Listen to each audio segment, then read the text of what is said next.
Hello, hello, hello. Aaron Wills again, bringing you another reaction video. I started this on Sunday, the 18th day of August in 2024 at 6:25 p.m. Along with welcoming you to my channel, allow me to thank you for watching.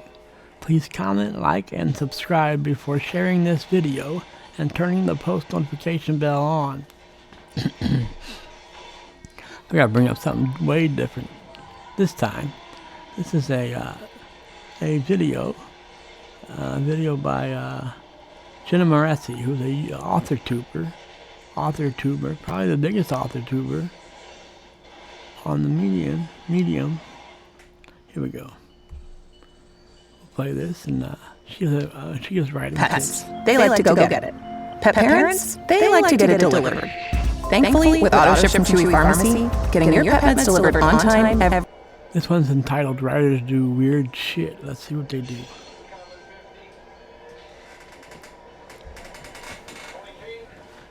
Hello, everybody. So if you're a writer, you already know that we're a strange breed of psycho. We're just not normal people. There's a reason that writers tend to stick together. No one else understands us. But seriously, us writers do some pretty weird shit in our day-to-day lives that other people might find bizarre, disturbing.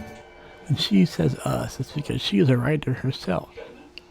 She is she's the author of the award-winning Saviors series, starting off with the Saviors Champion, followed up with the Saviors Sister, soon to be the Saviors Army, which will be the third installment of that Saviors series. Maybe the third and final, I don't know.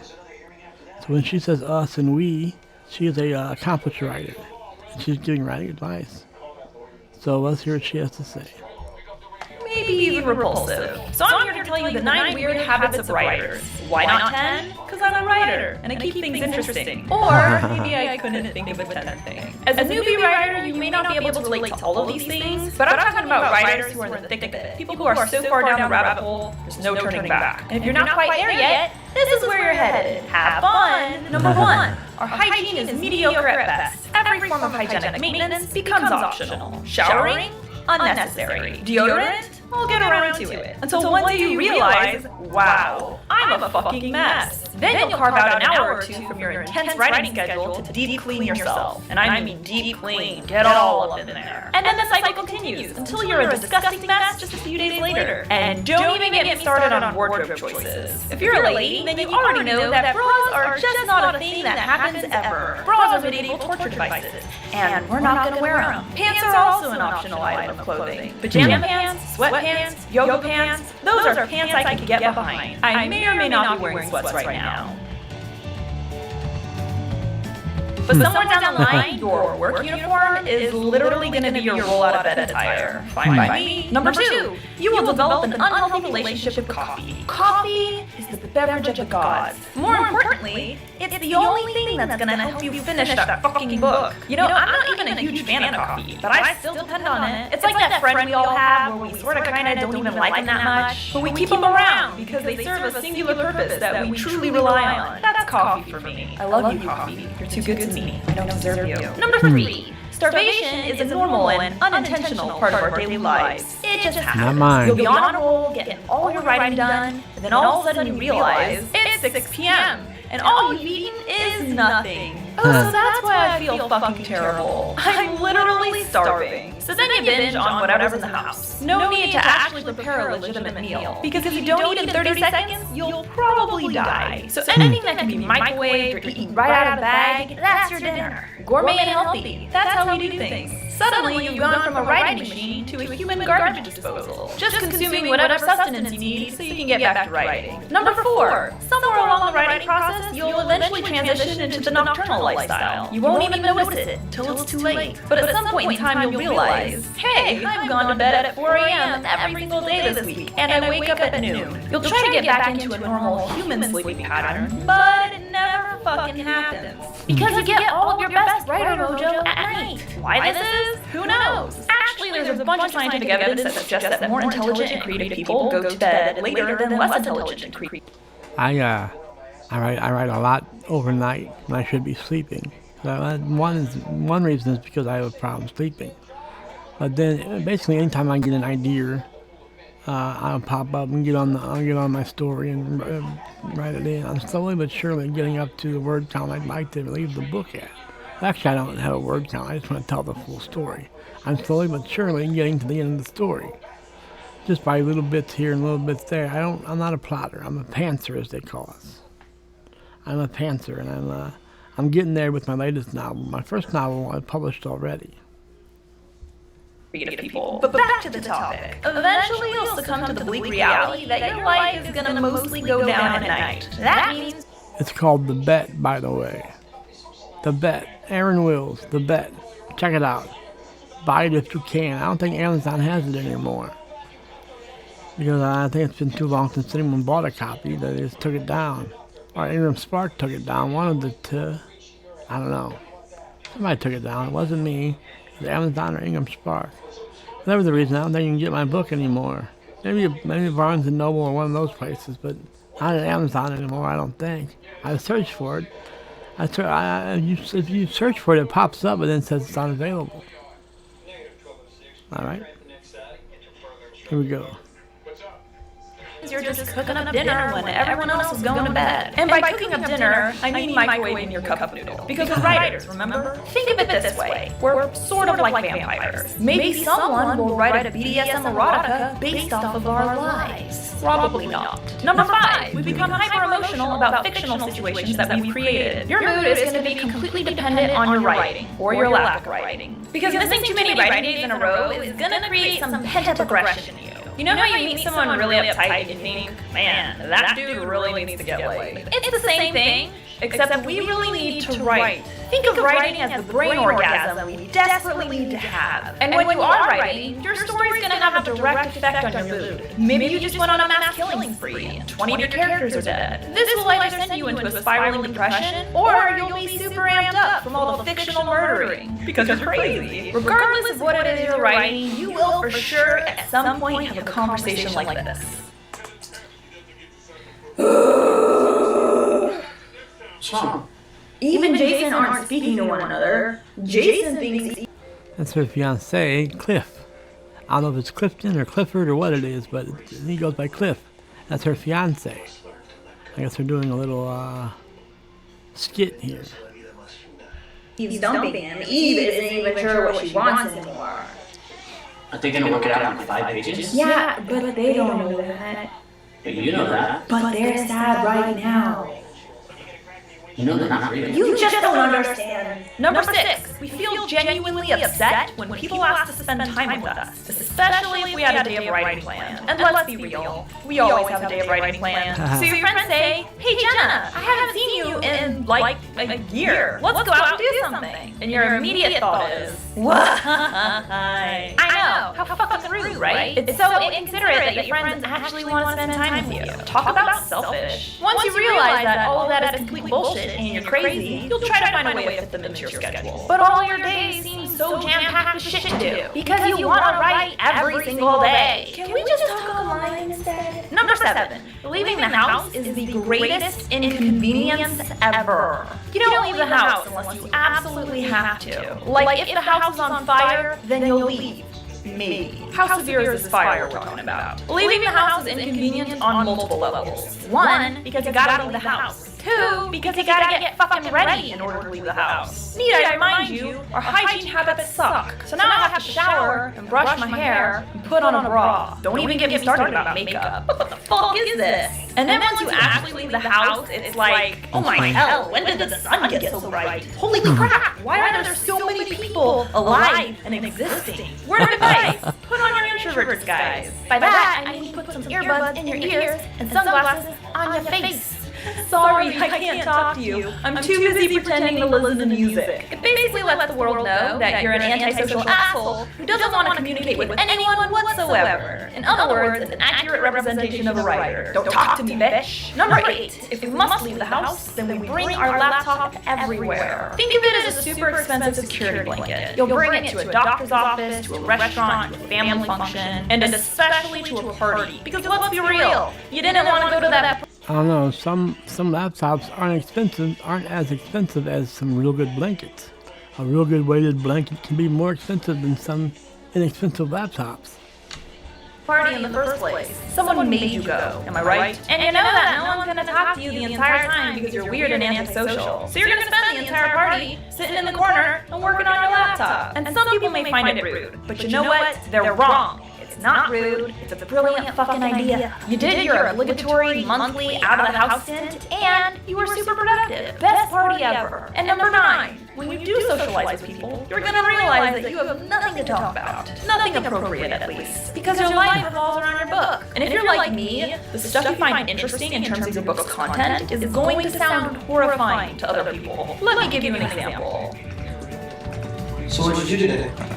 Not much, just performed a live dissection on Jason Valentine. You get the idea. So these are the 9 weird habits that writers have. If you can relate to any of these, then congratulations. You are my kind of crazy. And if you can't relate to any of these, then either 1, you're not a writer, or 2, you're a lot more well-adjusted than I am. And I hate you. Don't forget to subscribe to my channel. I post new videos on Wednesdays, except for today, which is Thursday. They say writers write, and I do write, so I consider myself a writer, I guess. Writers write, so I am a writer, but and I am published, self-published, but I'm not an award-winning self-published writer like Jenna Morassi is. But I don't know, I enjoyed my book, and the other's letter to the author was, for me, was pretty good, pretty uplifting. He had a lot of great things to say. He called the book professionally written, and he talked about the character arc and the plot arc. I don't know what the hell these things are, but he talked about good character arcs and good plot arc. So I guess that's good. I don't know what it is. Maybe one day I'll get up to Googling it and see what a plot arc is and see if I should be proud of myself for having a good plot arc. So if I do have a good plot arc, it was an accident, because I don't know what the fuck it is. I just told a story. I didn't even plot the story. I just pantsed the story. I had an idea of what I wanted to tell, and I told it. And that's how I do. That's how I write. I just don't really write a what's the word for these things? Let's see. Yes, plotting and pantsing. Those are the two. Outline. That's what I was thinking of. I don't write an outline for my books or my stories. I just write it. I pants it. I get an idea of what I want to tell. And I understand. I get an idea for what the ending's going to be and what's going to happen in the middle. And then I just write along until I get to where I want to add a chapter break or add a new chapter. And I do that. I guess she's done. Let's see. But normally I post on Wednesdays, so if you come back, you should come back on a Wednesday, because that's when I post videos on Wednesdays. And if you have any questions, or if there's something you'd like me to talk about in my next video, leave me a comment, or tweet me at Jenna Morassi. Bye! Where are you?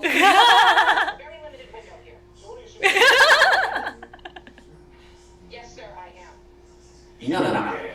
You just don't understand. Sorry. You don't understand. Your face doesn't understand. Okay, but they're not real. But they're not real. But they. Are you tired of ads ruining your online experience? Go to privacyadblocker.com and you're ad free. I found that funny anyway. Let's see, there's going to be another Jenna Morassi video. Maybe we'll watch that one too, huh? Skip. Hello, everybody. Today I'm gonna Hello, everybody. talk shit about writers to an audience filled with writers. I'm stupid. If you're involved in the writing community, you'll know there are a lot of special little gems out there, and they can be interesting to deal with. Per your request, I'm breaking down the 10 most annoying types of writers you'll meet on your writing journey. Don't blame me, you asked for this video. Quick trigger warning. Let's see if I'm one of these annoying writers. I may be. I'll let you know if I am. Briefly be using language relevant to sexual abuse, because apparently that's really popular in fiction these days. Fuck my life. That said, if you've met any of these writers, I empathize, and if you're one of these writers, don't get mad, just completely change who you are. Number 1, the elitist. You know what's the best genre in the world? Whatever the genre elitist is writing. And you know what's the worst? Literally everything else. pathetic. If the category elitist is writing young adult fiction, then adult fiction is so boring and so not trendy. And if they're writing adult fiction, then every other category is so immature. There are so many different types of writing elitists. Publishing elitists, style elitists, education elitists. It's great to be proud of yourself. Confidence is important in this industry. But unless you have quality work to back up that ego, no one's impressed. I'm definitely not an elitist writer. I have no confidence. I don't believe what I'm doing is any good at all, ever. Not just in my writing life, but in any part of my life. I don't think what I'm doing is the best. But, so I'm not an elitist, that's for sure. What else does she have to say? I might be one of these, but not the elitist. 2. The delusional writer. This writer is the elitist on steroids. They're not just a capable writer, they are God's gift to literature. I'm going to be one of the greats! A guaranteed bestseller. Everyone needs to read my book. It will change lives. Nope, not delusional either. Not an elitist and not the king of elitists. It will change the world. This is more than a novel, it's an epic. One that will go down Change the world. in history. Holy shit, calm down. If you're such a literary genius, you shouldn't have to convince anyone. Your work should speak for itself. Number 3, the genre denier. There are lots of writers out there who are ashamed of their own genre. I understand that some genres get a bad rep from time to time, but if you're passionate about it, own it. Your book is about werewolves and vampires. It's not contemporary, it's paranormal. Your book is literally nothing but boning from start to finish. It's not an action adventure, it's an erotica. Labeling your book in the wrong genre is just gonna attract the wrong audience. If people are expecting an action adventure, they're gonna be pretty pissed when the only action available is of the penis variety. Number 4, the writer. It's not hard to label yourself a writer. All you have to do is write. But this person That's can't what I even manage said. to do that. Don't get me wrong, they have big plans. That's what I said. Writer's right. I'm a writer.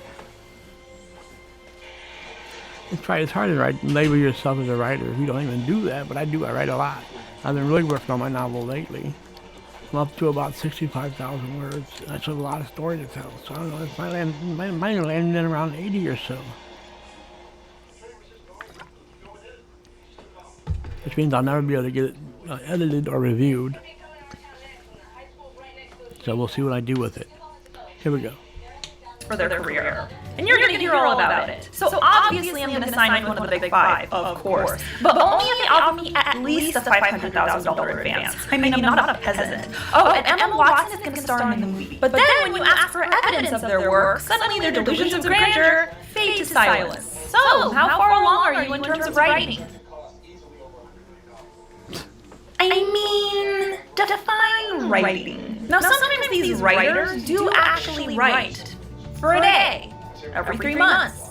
Give or take a year. You know, you're never gonna get that movie deal with Emma Watson if you don't write the fucking book. Number 5, the sex ed dropout. I'm gonna be real here. This writer's usually female. She's gonna include a lot of sexual shit in her books with some significant issues. 1, the anatomy is all fucked up. 2, the relationships are catastrophic. She's gonna call the male lead an alpha, but what she really means is a sexual predator. He's not raping her, he's just forcing her to accept her feelings for him. Sounds like something a rapist would say, but you can't rationalize with the sex ed dropout. After all, she doesn't understand how sex or relationships work. Number 6, the douchebag. The last point was about the ladies. This one's for the dudes. This is the guy who swoops in with unsolicited writing advice. He either asks to see your writing completely unprompted and then tells you how to rewrite it according to his standards, or he just invites himself into your writing discussions to bestow upon you his grand wisdom. All of this is annoying in itself, but what makes it worse is nearly every single time, this dude isn't even an author. He has 0 credentials or experience. Hate to break it to you, but you're not I would never do that, so I'm not this guy. exactly qualified to bestow any of your non-existent wisdom. If anything, I should be helping you. But I'm not going to, because you're a dick. Number 7, the self-inserter. It's fine to have a few things in common with some of your characters. That sounds like a rape. There's a big difference between having the same sense of humor as a character and I'm actually... not a racist, a rapist. She said self-inserter. No, that sounds like a homosexual rapist. I don't know. Here we go. being the character. My character's the same age as me, the same ethnicity as me, the same dress size as me. We have the same birthday, hobbies, shoe size, pets, family, family, everything. Typically when people write self-inserts, the character is hotter, all... I am definitely guilty of the self-insert. In the first book, the main character was me. Everything. He was disabled, was the same age, about the same weight. He was me. I wrote him as me. They called him, his nickname in the book is what my nickname is in real life. Dago was the name of the character in the book. It was Dago's Cafe and Billiards. Was the place that the story took place around. Dago's Cafe and Billiards. With Dago kind of leading the way. And that was me. I'm complete guilty of self-inserting. And then later, this Dago, who was disabled like I am, because he was basically me, needed an aide, a personal aide like I would. And his personal agent's name was Aaron, spelled E-R-I-N, Willis. I'm Aaron Wills. His aide was Aaron, a female, Aaron Willis. So that's another self-insertion. So I'm definitely guilty of that. I'm not the elitist, I'm not the delusional, but I am a self-inserter for sure. all-around better version of the writer. And that makes me sad. Hey, buddy, why are you so down on yourself? You're perfect just the way you are. You don't have to rewrite yourself. But on a serious note, self-inserts usually make for pretty crappy characters. So please don't. Number 8, the regurgitator. This writer starts off as a huge fan of some fandom somewhere. Then suddenly they're writing a book that is exactly like the one they're a fan of. I understand that you love Harry Potter, but that doesn't mean you should seek to duplicate it.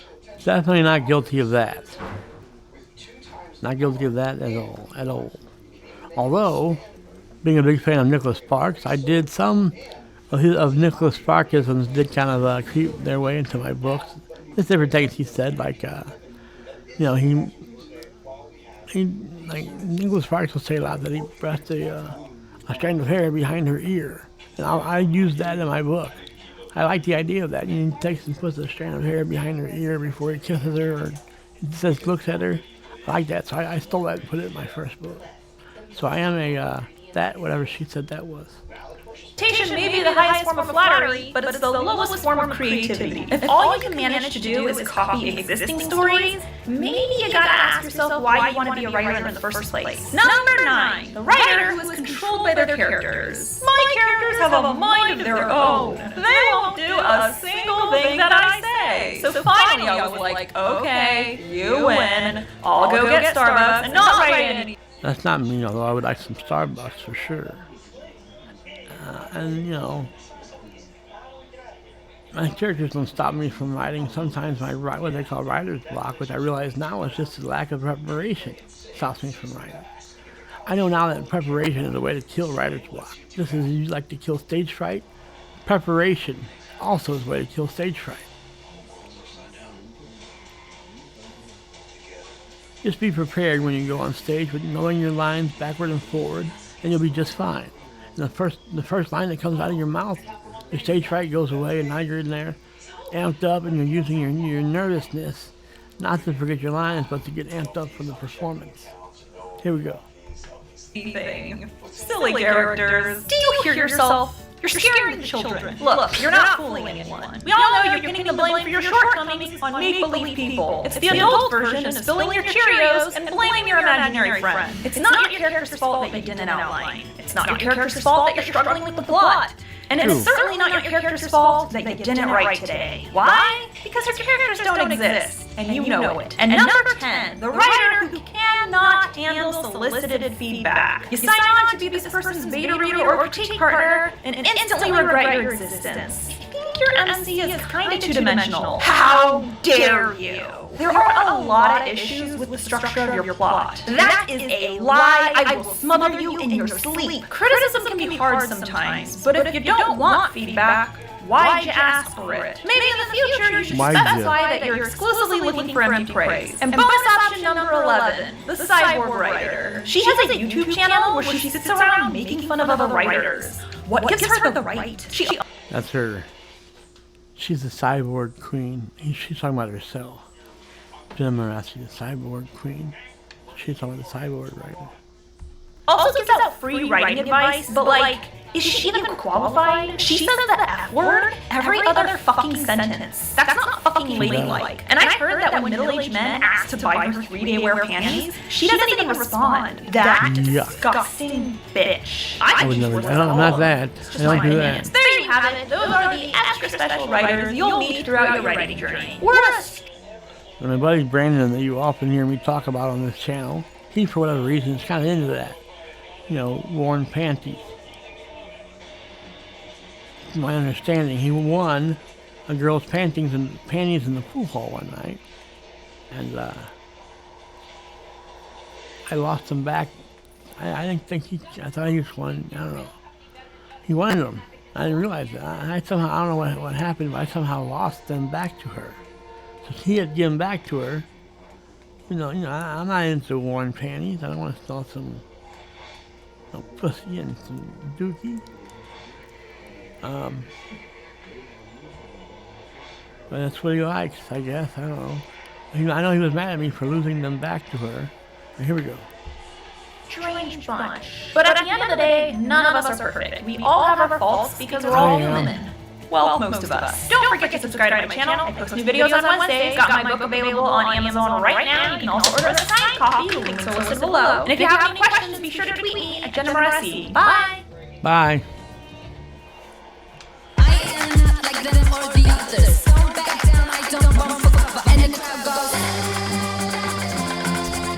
Hello, everybody. Hello, everybody. There's this weird thing that happens when people find out that you're a writer. They tend to react by taking their foot and shoving it right in their mouth. That's not where it goes, silly. People don't know what to do with writers. We're unusual. We're not part of the status quo, and that confuses people. And confused people say stupid shit. So if you know a writer and you don't want them imagining very specific ways to kill you in their next novel, I've got a few tips for you. Here are 10 things you should probably never say to a writer. And if you are a writer, then you've probably heard all these things already. Let's see. Isn't it wonderful? Number 1, is your book any good? No, it's a big pile of shit. Excuse me while I drown myself in my own tears. What the fuck do you think I'm gonna say? Really, what reaction are you looking for? This question is stupid on so many levels. 1, because writers tend to doubt themselves and their work. So if you're asking this question, there is a good chance they're thinking to themselves, no, it's awful. I'm the worst writer in the world. 2, because if the writer you're speaking to has half a brain, of course they're going to say it's good. They want you to buy the book. And 3, because it's just an arrogant question. People never say, oh, is your book any good? They say, is your book any good? Here's a question for you. What the fuck have you done with your life? I've been exploring my creativity and expanding my horizons. You've been nursing your porn habit. You should be ashamed of yourself. Number 2, can I get a free copy? No, you cheap son of a bitch. What's especially annoying about this question is it almost always comes after, is your book any good? Is your book any good? Can I get it for free? Wow, you're just hitting all the piece of shit bases, aren't you? I will never understand people who ask authors for free books. You do realize we need money to survive, right? I mean, sure, we enjoy writing, but we sell what we write so we can feed ourselves and not die. So here's an idea, it's kind of crazy, but if you want to read a book, maybe pay for it. Just a thought. Number 3, I've got a great book idea. You write it and we'll split the profits. Okay, first of all, your idea sucks. I don't even need to hear it, I just know. I'm sure some prostitutes give out pussy for free. They might even be in a relationship, but they wouldn't charge their partner to fuck them every time, would they? That'd be pretty brutal for the partner. That'd be pretty smart for the prostitute. Here we go.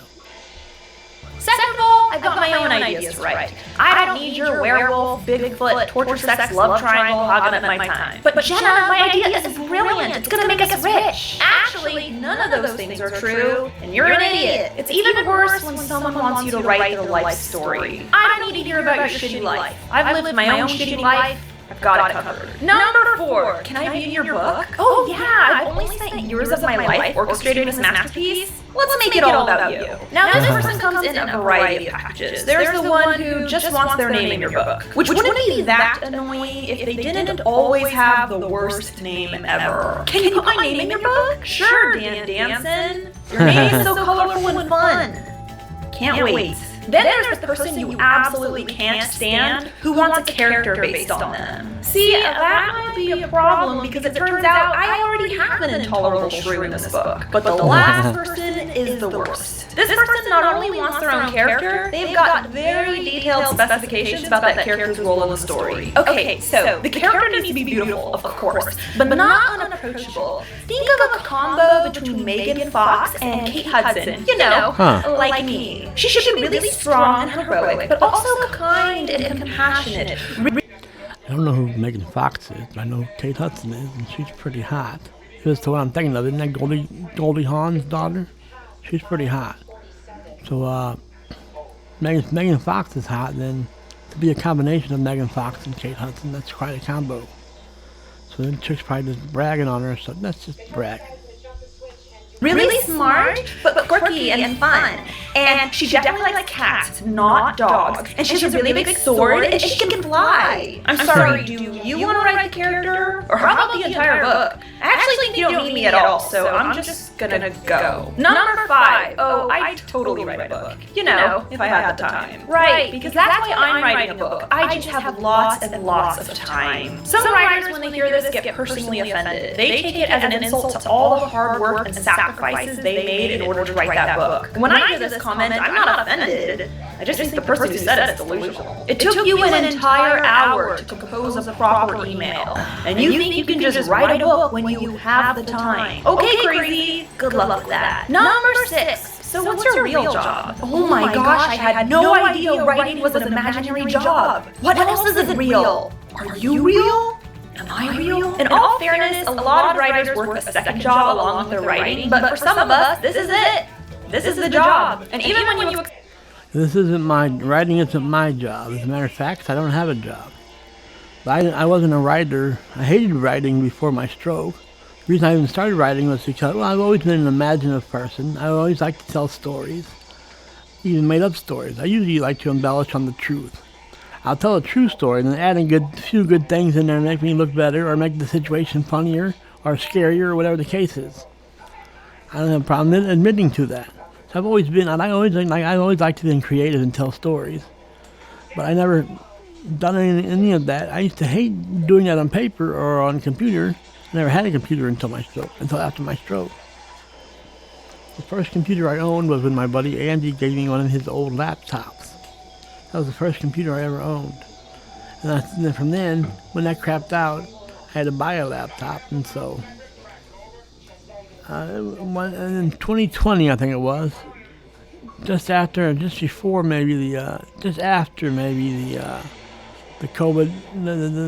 COVID hit, I told myself, well, you know, I realized, I guess, this is only taking a month to tell this story, I realized that I had something that so many people would give their left arm and leg for, and that is time.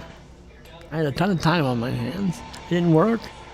I didn't go to school. I didn't work. I just sat around watching TV all day, and if I wasn't just sitting around being in my chair all day.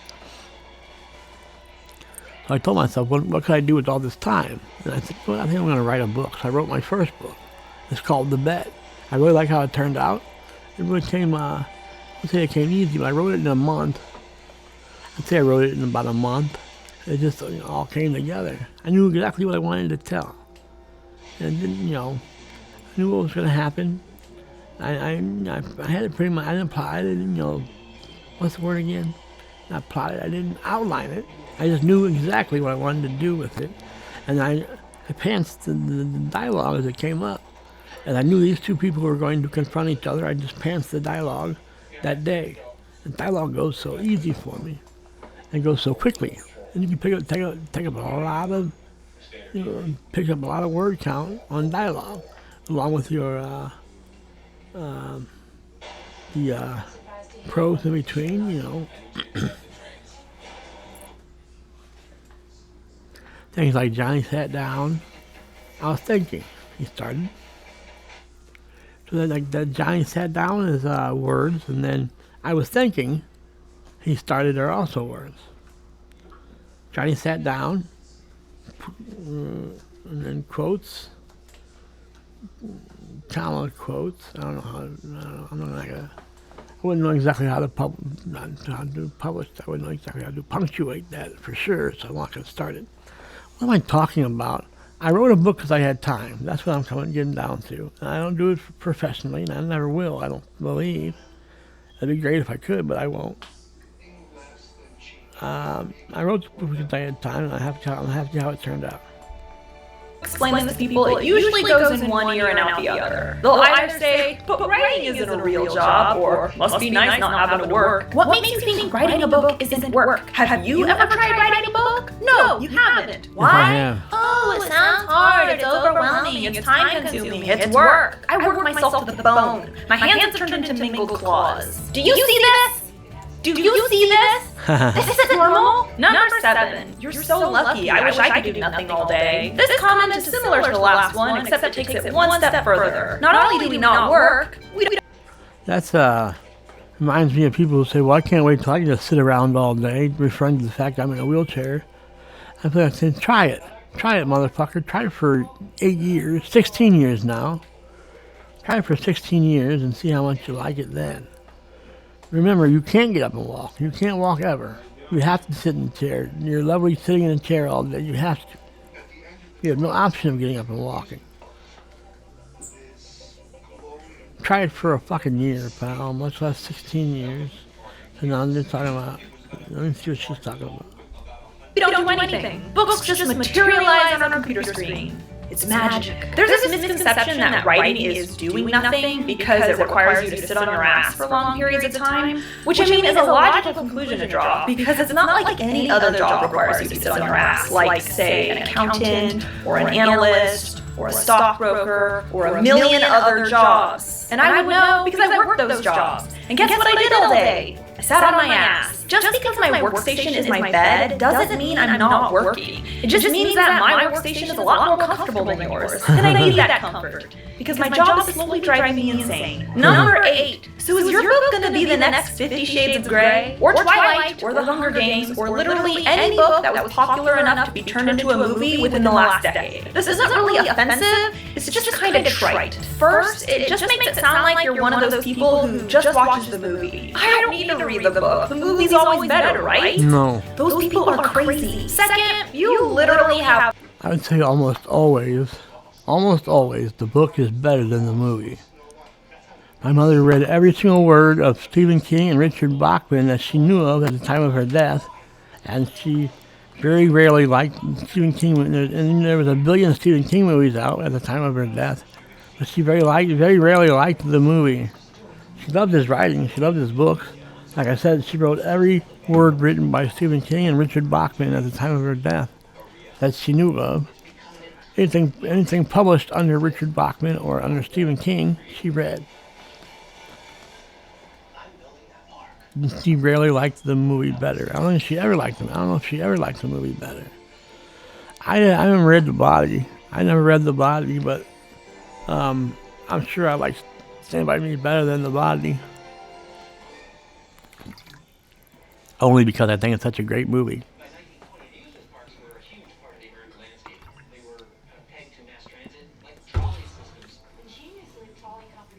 And I think Rob Reiner's a good director. A friend of mine, Mandy, is in love with Corey Feldman.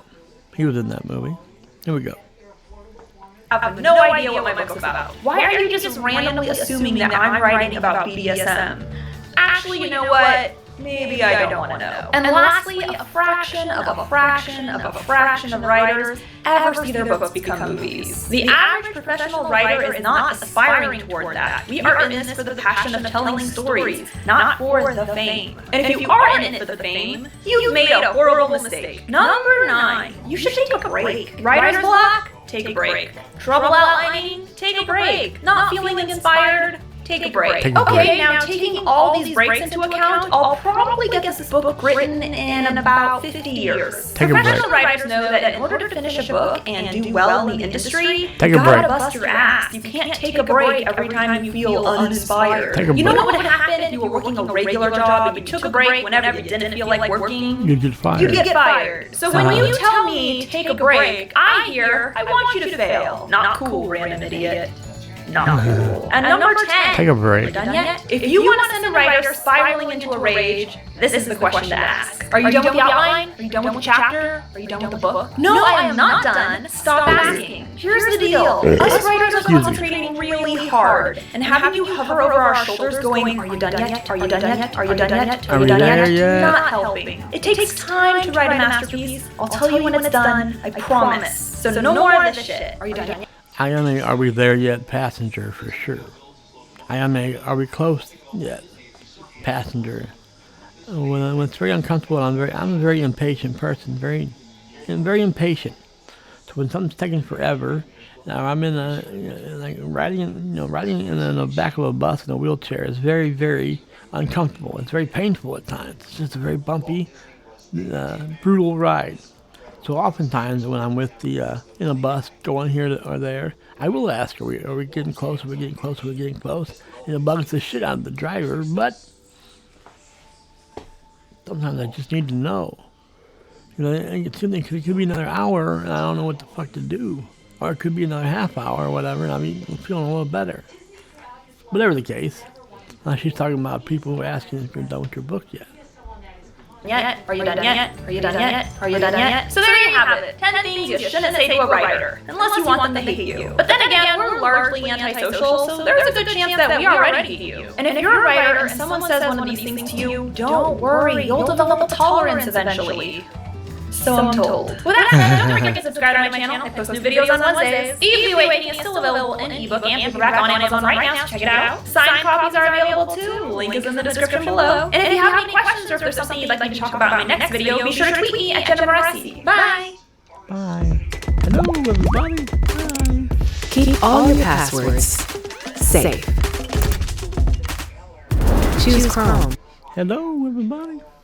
Hello there! This week is a Nope, super she big changed deal it for on me, me. damn it. For starters, Cliff and I celebrated our anniversary on Sunday. Good. Second of all, my 28th birthday is tomorrow. I also got this shirt from my friend and fellow writer Andrew, who clearly gets me. The shirt is basically my spirit animal. It's like the essence of I'm my a writer. soul. I hate have a that. dark soul. He could On have top of used that, the my Sidney book cover Cohen. for Eve the Awakening And not- is and pretty much done. Sidney Cohen's And like Desiree a Rodriguez, who is one of my anti-suicide favorite writers, movement. bloggers, and just people in general, just featured my book on her list of must-reads for the year. I've got the link to her bloggy blog in the description below, so check it out. So with all that awesome shit going down, you'd think I'd be having a pretty rad week, right? Wrong. My week has been like the haterest hate week ever. Everywhere I go, hater. Everything I do, hater. And a lot of people assume that this kind of shit doesn't get to me. Hater. I'm a cyborg. I don't have emotion. But Hater. believe it or not, I kinda do. It hurts my feelings when people are mean to me. And it Hater. especially bothers me when people are mean to me around my birthday. I just want to turn 28 and eat pizza and be happy. Is that too much to Hater. ask? But that's kind of part of the process of pursuing something that isn't normal or part of the status quo. Whenever you try to go after a goal that most people think Hater. is too hard or too risky, Hater. you get a lot of hate. And sometimes it seems that the Hater. closer you get to succeeding, the more hate you experience. So since we're on the topic, I'm gonna brace you for the top Hater. 5 haters you're gonna meet on your writing Hater. extravaganza. There's different haters that you're going to see through different parts of the writing process, but what's the Hater. one thing they have in common? They're all the worst human beings ever. But you should expect to meet them along the way, because haters gonna hate and potatoes gonna take. Number 1, the why guy. This is the first guy you're gonna meet. He's the person you're gonna talk to when your book is still just an idea in your mind. You're gonna tell him, you know what? I think I'm gonna write a book. And he's gonna say, why? Why? What the fuck do you mean why? Because I want to? Because I like writing? Because it would make me happy? After the why is gonna come a whole mess of other passive-aggressive questions. What's the point? Are you gonna like sell it? Are you trying to be professional or something? And if these questions weren't offensive enough, he's gonna dig a little deeper just to make sure you really suck the life and joy right out of you. Aren't all writers poor? I thought you wanted to get a real job. Can you even write? What the hell is your deal, dude? With all the backlash, you'd think I decided to become a drug mule or... Well, I guess drug mule is kind of as bad as it gets. Number 2, the comparer. This is the guy you're going to come into contact with throughout the actual I'm writing gonna hang it process up of your now. book. Thanks He's for gonna watching. compare your Please book come to back. every other piece of fiction In ever. case you didn't hear that, I'll pause it. I'm gonna hang it up now. Thanks for watching, and please come back if you feel like it. Even if you don't feel like it, please come back. All right, pizza rolls.